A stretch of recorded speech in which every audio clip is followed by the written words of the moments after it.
Welcome to the Money Mile Podcast. I am your host, Justin Waller, and I'm happy you are here. We like to think of Money Mile as standing at the corner of triathlon and personal finance. We believe that age group triathletes are the lifeblood of our sport, and we want to shine the light on some good people doing great things in our sport. Today, we are joined by Brittany Vermeer. Brittany is a triathlete and journalist in sports media for more than 16 years. But before we get to that, we'll talk through some common questions I get as a financial planner and help you build your financial fitness while you're taking care of your physical fitness. Let's dig in with our Questions on Course segment. As you know, we always change the names to protect the innocent, and all of our fictitious folks are Harry and Jenny, so here is the question. Jenny writes in stating that she would like to learn more about best practices for reducing student loan debt. She goes on, "My husband Harry is a physician and he worked really hard to get through med school, but unfortunately, this has left us with six-figure student loan debt. We operate on a budget and set aside money for a mortgage, utilities, restaurants, and savings, but when half of your income goes to pay student loans, there seems like no way to get out from under that realistically." Well, Jenny, I appreciate you asking the question, and the internet has lots of information about student loan programs. This is an area where I recommend caution. There are lots of things you could conceivably do as a do-it-yourselfer, but I have seen numerous times where working with a specialist in student loans can be extremely beneficial. As a financial planner, there are areas of personal finance I know a great deal about. If you want to become or stay financially independent and not get killed in taxes in the process, great. I can definitely help you on that front. Student loans are an area of focus that I do not specialize in, and it is complex enough that I would strongly encourage you to seek knowledgeable advice from an expert in this field. I am confident it will be worth your time and money to work with a specialist in this area. I like the analogy of a doctor and their specialties here. If you really need to see a cardiologist or a heart doctor, and you are talking with an orthopedic surgeon, a bone doctor, you are not going to get the help you need. But you will be much better off talking with a specialist like a cardiologist. So look for the specialties that you need help in. There are several big picture questions here that a specialist can help you work through. I admit that some of the strategies even sound like financial crazy talk, but these strategies implemented with the guidance of an expert can work wonders. There can be significant impacts to taxes, cash flow, and quite frankly, your financial future for decades. If these strategies are implemented incorrectly, it can really hurt you financially, so get good advice as early as possible. Now for a bit of great news. I happen to know a planner who is a student loan expert. He also happens to be a tremendous human being, and I hope to put his contact information in the show notes if he's willing. I will definitely be sending Jenny and Harry his contact information, but he is pretty selective about the people he works with, so I'm not going to announce to everyone here his name and contact information. If he says it okay, I will put his contact information in the show notes. Either way, I have other great news. I will be including in the show notes a link to a network of other planners that specialize in student loan planning. So if you do not have someone that you know and trust that can help you in that area, you can refer to this. Specifically, the name of the network is called studentloanplanner.com, and you can check it out there. Please keep in mind that student loans have some unique features and potential hurdles that other debts don't, and mistakes can haunt you for years, so please consult an expert. Today, we are joined by Brittany Vermeer. Brittany is a triathlete and journalist in sports media for more than 16 years. She is a freelance writer and editorial consultant for publications and companies like Triathlete magazine, Outside Run, Ironman, and Xterra. Brittany has done 6 70.3 triathlons, and she has qualified for world championships twice. And she has completed her first full-distance Ironman in 2023. Brittany, welcome to Money Mile. Thank you so much for having me. This will be fun. Brittany, if we are doing our jobs correctly, our listeners should be out there somewhere on their long, steady run. We'll put the links in the show notes to all of the follow-up stuff so our listeners can catch up with you after the fact. Is that okay with you if we put all those in there later? Sounds great. Brittany, could you share with us a little bit about how you got started in triathlon? It's kind of a weird, well, maybe not a weird story, because I feel like people come to this sport at different times in their lives.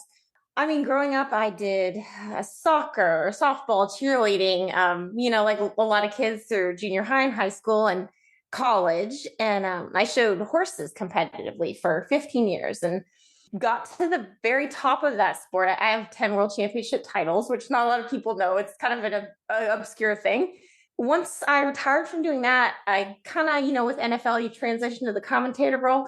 So I worked for an equestrian publication. I traveled shows, interviewed winners, and I did that job for 13 years, I think. Horses are expensive. And once that stopped, I didn't really have that athletic outlet anymore. I'd always trained for goal or competition, and going to the gym just to stay fit didn't really seem worthwhile to me. I did start going to a gym, and then a friend of mine actually invited me to a local triathlon club meeting, and that's kind of how it snowballed from there. I did my first super sprint triathlon, so a little baby version in 2019, got connected with my current coaches, and I've been doing it ever since. When I started, I think I told you I went snorkeling because I lived in Florida, but I had never run. I did not know how to freestyle swim, and I did not know how to ride a bike. I mean, I started from the ground up, and my coaches have taught me everything I know. Well, that's wonderful. And apparently you have a proclivity for expensive hobbies, going from equestrian stuff to triathlon. I'm not really sure if you can compare the two as far as which are more expensive. They're both pretty well up there, aren't they? Definitely horses, though. Definitely horses. Yeah, I joke with people, yes, all the time about triathlon is an expensive sport, but yeah, you don't have to feed them or take them to the vet. Your bikes just kind of sit, and yeah, but definitely both expensive. Yeah, there are a lot fewer vet bills in triathlon, so I guess we've got that going for us. Although my bike mechanic might argue a little bit about that, but hey, there's all sorts of things out there. Well, we're certainly happy to have you in the triathlon community, and looking forward to talking to you a little bit more about kind of your history and kind of where you're at now. You've been in sports journalism for over 15 years, writing for a number of different publications. Can you tell us how you got started or how you got interested in the journalism side of sports? That was always what I was good at. I think we all go into, you're good at math, and that kind of puts you down a different path. I was good at writing. And so I went down that creative writing journalism track and wrote for the school paper and did some city council meeting reporting, which was fascinating. And, once I graduated, because of my connections with the horse world, I was offered a position at that horse publication. And I worked there for 13 years, kind of building up their editorial presence and social media. And I mean, it's being a kind of a correspondent, for lack of a better term, and traveling to these events where you have to be gone for 2-3 weeks at a time, and you're working 12-hour days. Over time, it takes its toll. So now, after getting married, we kind of made the decision, that I would like to be home a little more and have a less stressful job. So now I work as a freelance writer and consultant. I still do write for that magazine. But I also write about the stuff I love. So endurance sports. So I write for a triathlete magazine, Outside Run, write a lot for Ironman. So probably if you have ever read a course preview or mastered the course, I think I've written like 24 of those. You probably read it and not even known that I wrote it. I do profiles for Xterra, and I like it because I'm a storyteller. And so I like getting to interview, regular age groupers like us who have fascinating stories, and I get to talk to some of the best professional triathletes in the world, coaches and sports psychology experts and nutrition experts. And it's great because I've been able to learn from the best, and you get to kind of pick their brain, and they always answer my off-camera questions that don't get included in interviews. I like being able to take someone's experience and write it in such a way that other people can connect with it. Words are really powerful, and that's always been something I've been interested in. There's so many stories that I've been able to write. I think I told you for Ironman, I wrote a story about a kid in the Philippines who made his own triathlon bike out of bamboo. He raced in a 7.3 with it. And through writing that story, Ironman found out about it, and they gifted him the entry. That was a really cool thing. I wrote about a mom who gave birth to twins 3 months before doing Kona, which was insane. She's a dynamic lady. And then I think actually just recently, I just wrapped up one this past week that is about a teenager who is working with her local rowing team to collect all the sandals and discarded shoes that Ironman of Chattanooga and 70.3 swim starts, and then they donate them to homeless in the community. So I like all those kind of stories, that the ones that mean something. But I also write practical tips and interview pro athletes, and everything's fun. But I do like the stories that kind of have a deeper, meaning and purpose.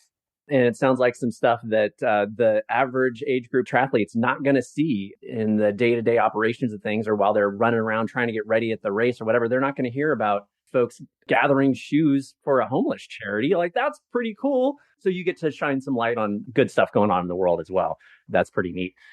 You also shared earlier that you and your husband are currently training actively for triathlons, and in particular, 70.3 North Carolina, as well as Ironman Arizona this year. Did I get that right? Yes. Okay. What are you most looking forward to out of those races? North Carolina is one of our favorite races. Matt and I have done races. We did Haines City. We've done 7.3. We've done Augusta. We've done Augusta in Maine and Augusta in Georgia. Then I've done the 7.3 World Championships in Utah, and we've done Chattanooga. So we raced all over the country, and North Carolina is one of our favorite races. We actually did it 2 years ago, the week before we got married. So that was fun. And it's actually both of our PRs.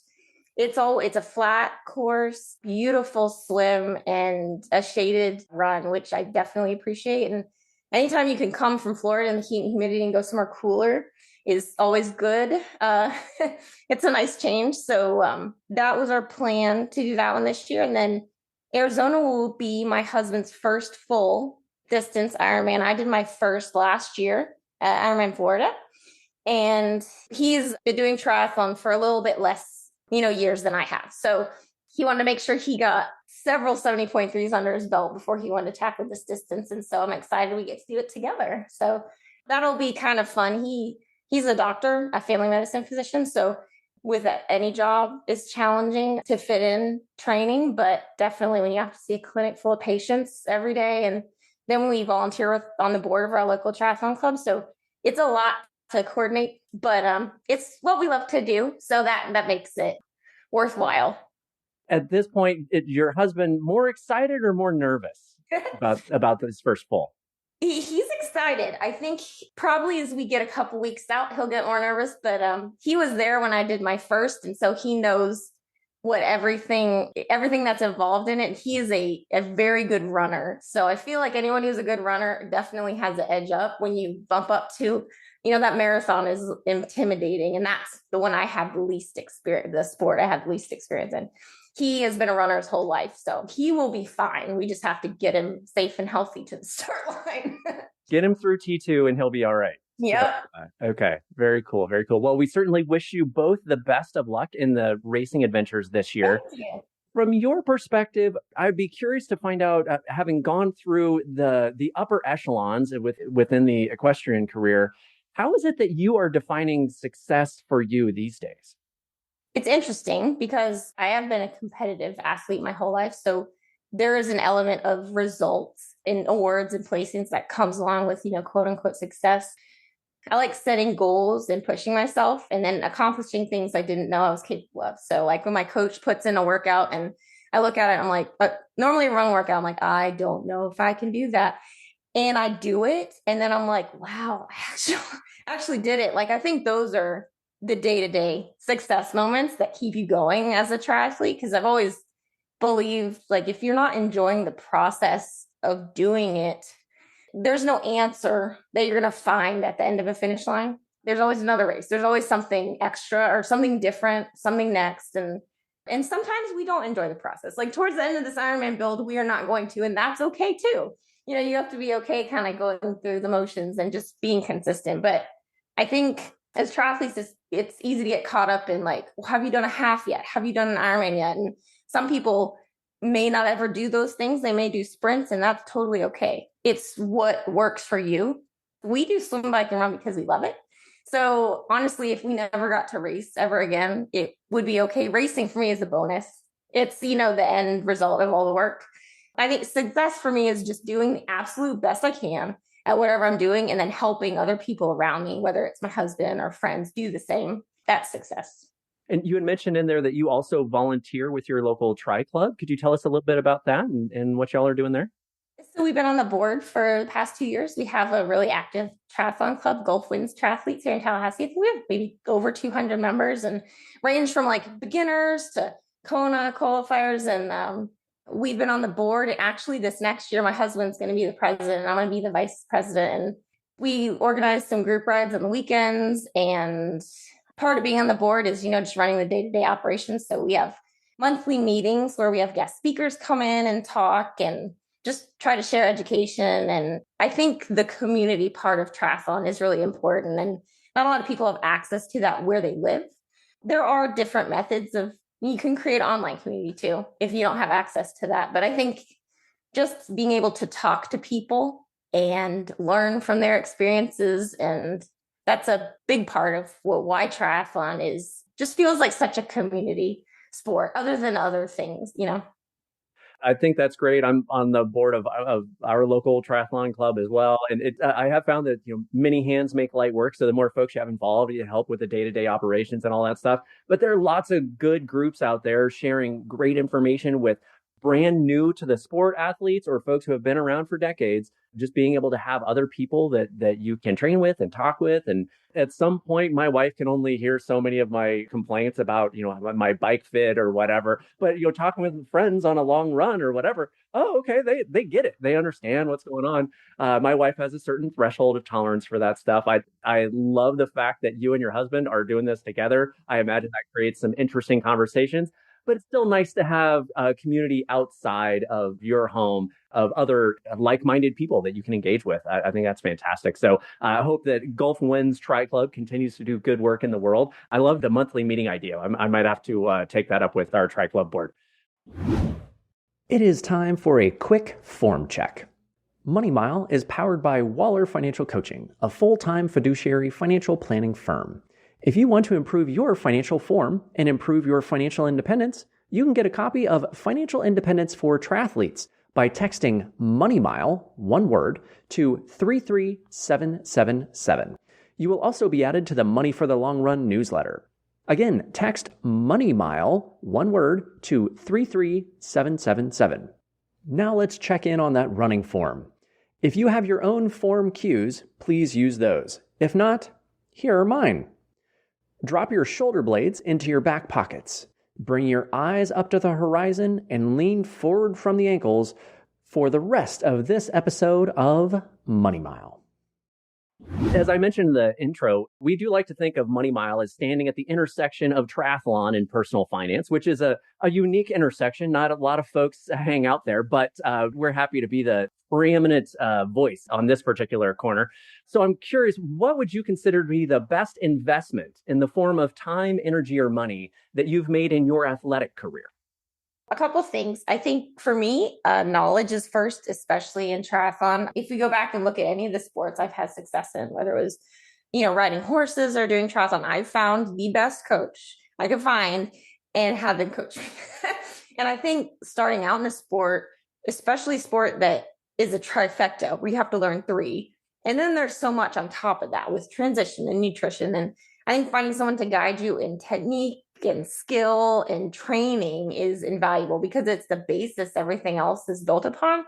We learn as much as we can because I'm very curious. So we read books and listen to podcasts and watch videos. And it's just kind of about like the continuous pursuit of knowledge, I think, is one of the best investments you can make, whether it's sports or something else.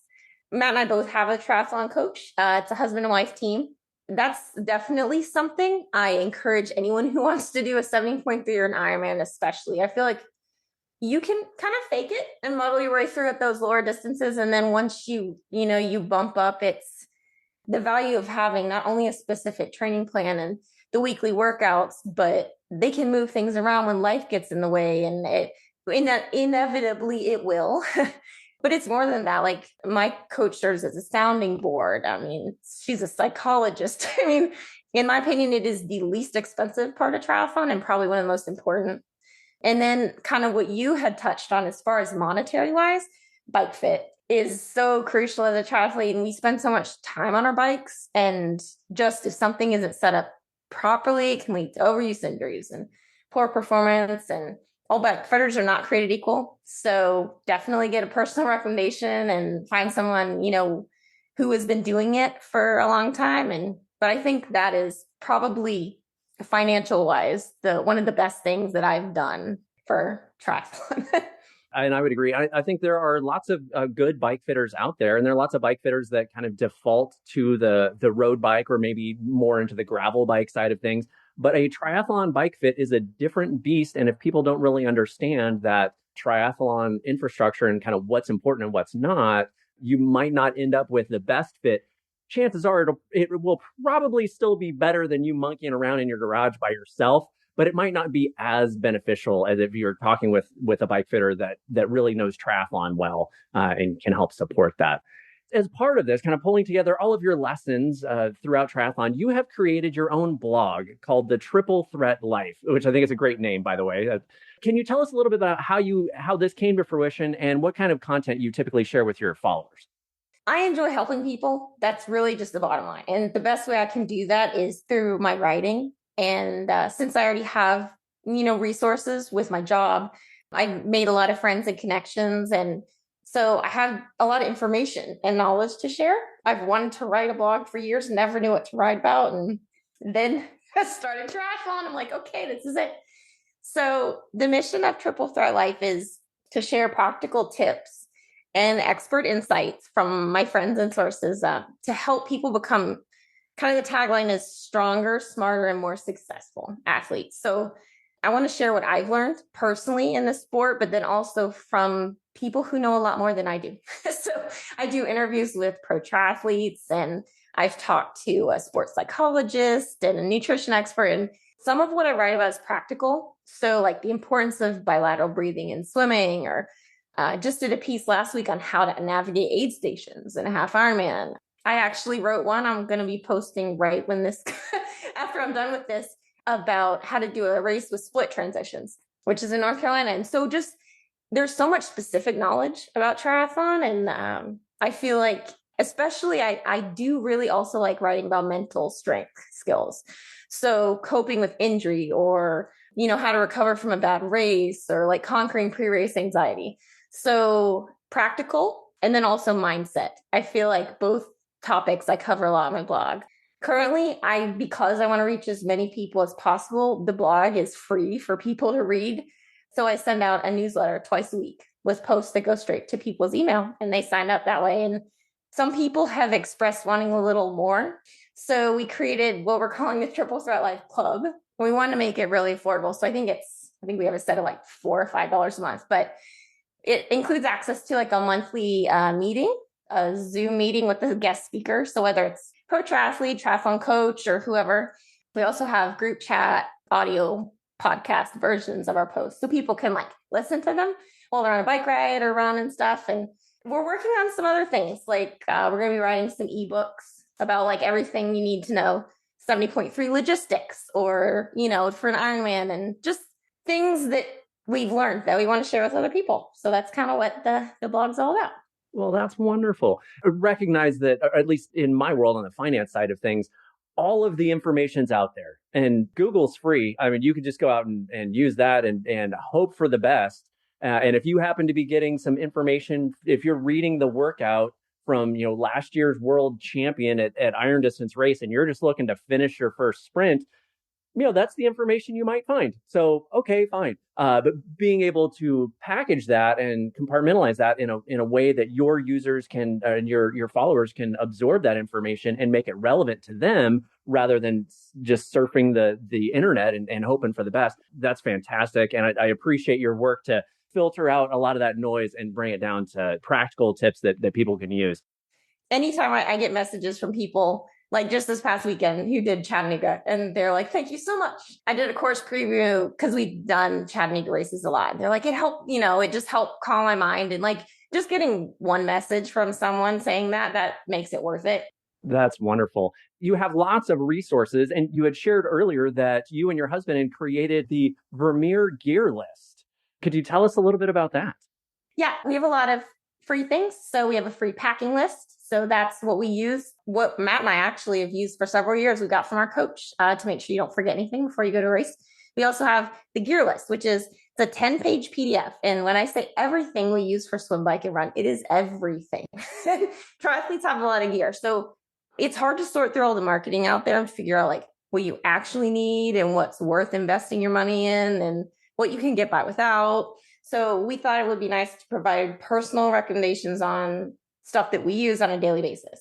You know, the wetsuits we like and the bib shorts that we like to use and our favorite nutrition and, you know, all that. People ask us all the time anyway. So I figured I would create a resource and then everyone can make their own decisions, but gives them a starting point. Just the fact that you're like, hey, this is the gear list. Oh, by the way, it is 10 pages. Yeah. So there's something to be said for that. This can be a fairly intense hobby from a gear perspective. Just to be clear, are you and your husband sponsored by any of these organizations? Or is there anything in particular we need to be keeping an eye out for? Or is this just your own individual stuff you like? So no, it's what we like to use. I've done a couple of reviews for companies. So I've reviewed Roka wetsuits. That's what we race in. And then I've reviewed some sunglasses for the blog. And the only company we have a connection with is we are ambassadors for a nutrition company, which is Never Second. But other than that, yeah, that's because I've found it's the only thing that doesn't cause me stomach upset. So I will recommend it to anyone. Wonderful. Yeah. And that's something that I'm always a big fan of doing what works. And if somebody else is doing it and it works for them, then awesome. I have heard stories, and I'm not going to name names, but I've heard stories of like professional triathletes being out there in the world saying, oh, yes, I'm sponsored by so-and-so. Don't look inside my bike bottle. Because they train and race with other stuff, but they're sponsored by some other organization or some other company. There can be some potential conflicts in there. I love that the majority of this is just your own personal stuff. And yes, if you're an ambassador for a product that you really like and you say so, awesome. It's not you saying, oh, hey, by the way, if you check out my affiliate link, then I get commissions on the stuff. It's just you being honest about, hey, this is stuff we like. Oh, and by the way, we get some perks from this stuff that we like using. I just love it when people are honest about what they're doing. And it is challenge, you know, working in media and being on the journalism side. Yeah, I definitely respect that because it is hard to determine who to trust these days, you know, when you're looking at, you know, influencer or athlete. But it would be great if companies would sponsor age group athletes. I find that's not super common, but, you know, if there's anyone out there, feel free. We will accept free stuff. Hey, there's that side of it too. No concerns about that.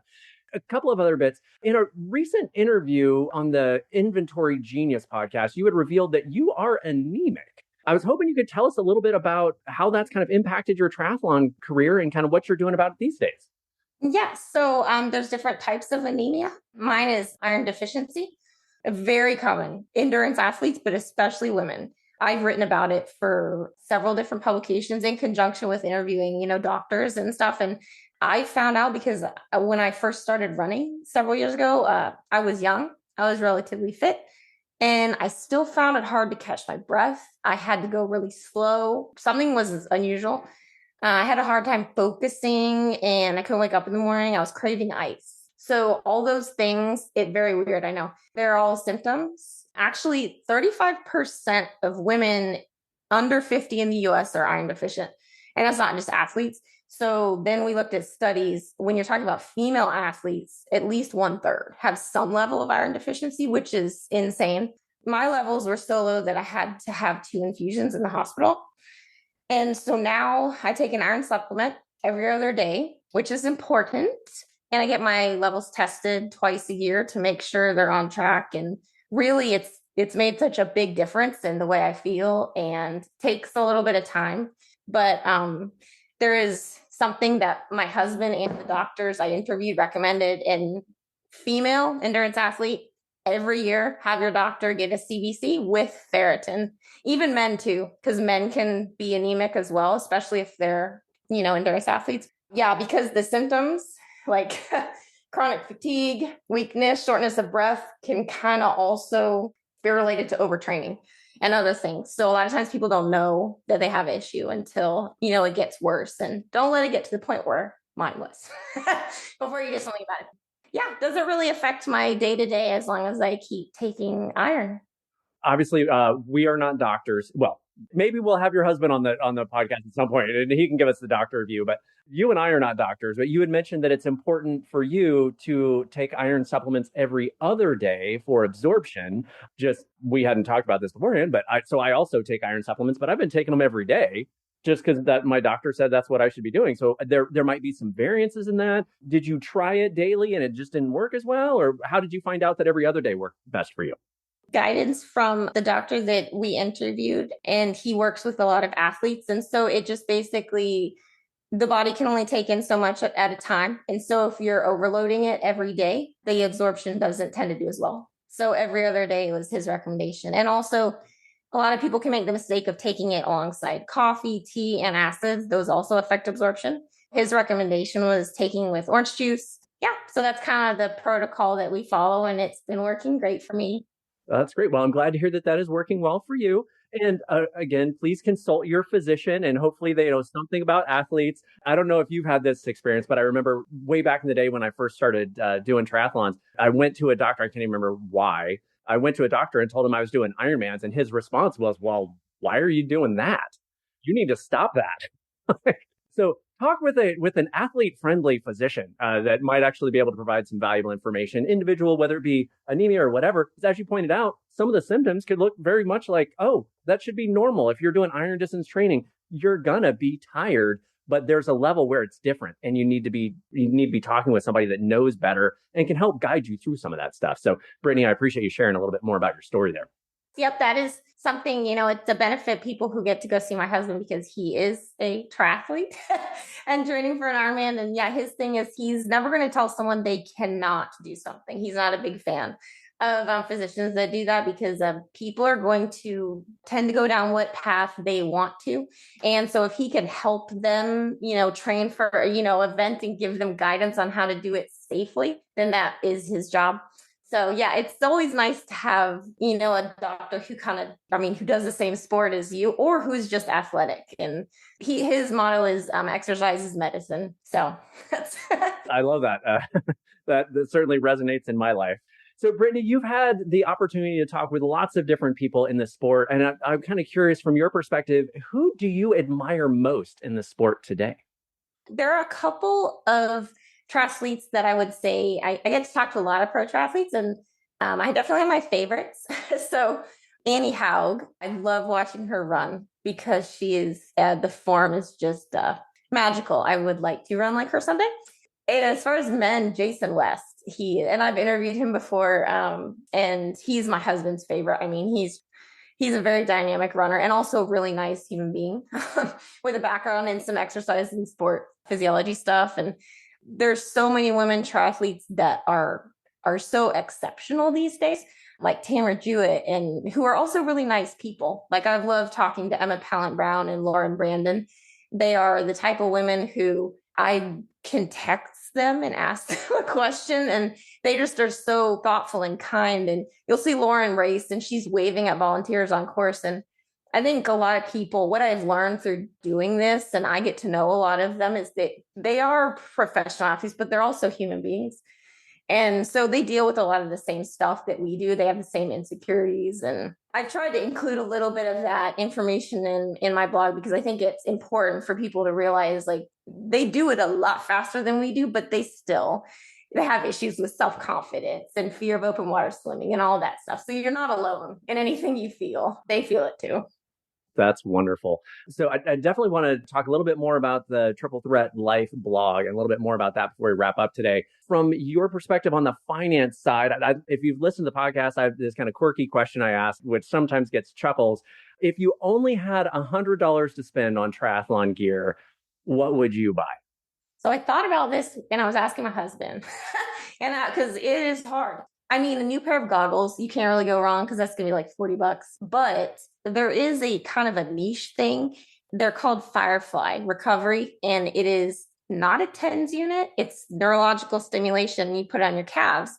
It's, $40 to $50 for a pair. And I actually started using them through my husband's work. They were originally developed, I believe, for people helping circulation after surgery, right? And then they learned that there was an athletic component. And so for people who cannot afford those expensive compression boots that can be, $1,000, this is a good option. And I use them just to kind of increase circulation, and they just make my legs feel fresher after a long run or a bike ride. And they're pretty cheap. They're one use, so you have to throw them away, but that would be probably my pick. I need to buy some more actually right now. Interesting. So a single use recovery tool. That's interesting. There are all sorts of different devices out there. And I recognize that my question is a little bit odd because a lot of folks, when they think of triathlon, $100 doesn't go super far. But that's kind of why I asked the question that way. There are some folks in our community that for sure, if you said, oh, hey, go drop $1,000 on this thing, and they'll have one at their house tomorrow. It's no problem. But there are a lot of folks that triathlon can be a financial constraint. And so being a little bit more frugal with things like, hey, if you only had $100, what would you spend it on? And a recovery tool could be a great one. Some people just swear by the boots. Other people think it's a bunch of hoo-ha. But like, hey, if it works for you and you've had some experience with it, then great. As far as your journey, what you've gone through with all the equestrian work and now transitioning into triathlon and doing all of this, sharing all of your knowledge with your blog and all of that, what is it that you would most like the world to know about you and your journey? That's kind of the funny thing. Being a journalist, I always tend to keep myself out of it.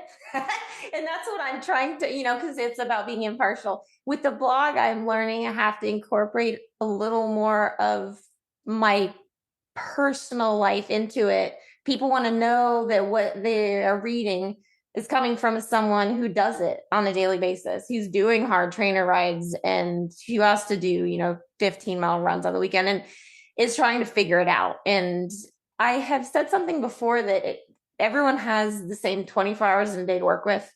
We all have certain non-negotiables, right? So work and family obligations.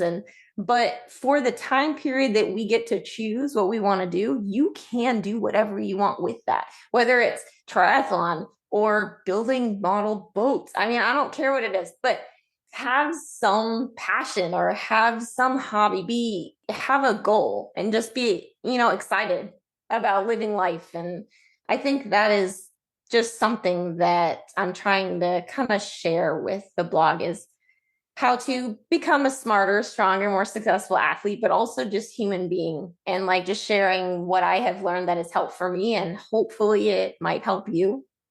Well, that is fantastic, Brittany. And I very much appreciate you sharing all of your knowledge with the Money Mile community as one, but with the triathlon community at large, and being able to take the time and make these resources available. So thank you very much for doing that.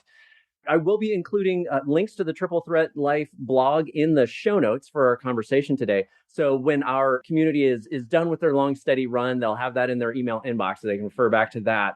Is there anything else that you've got going on in your world you'd like other people to know about?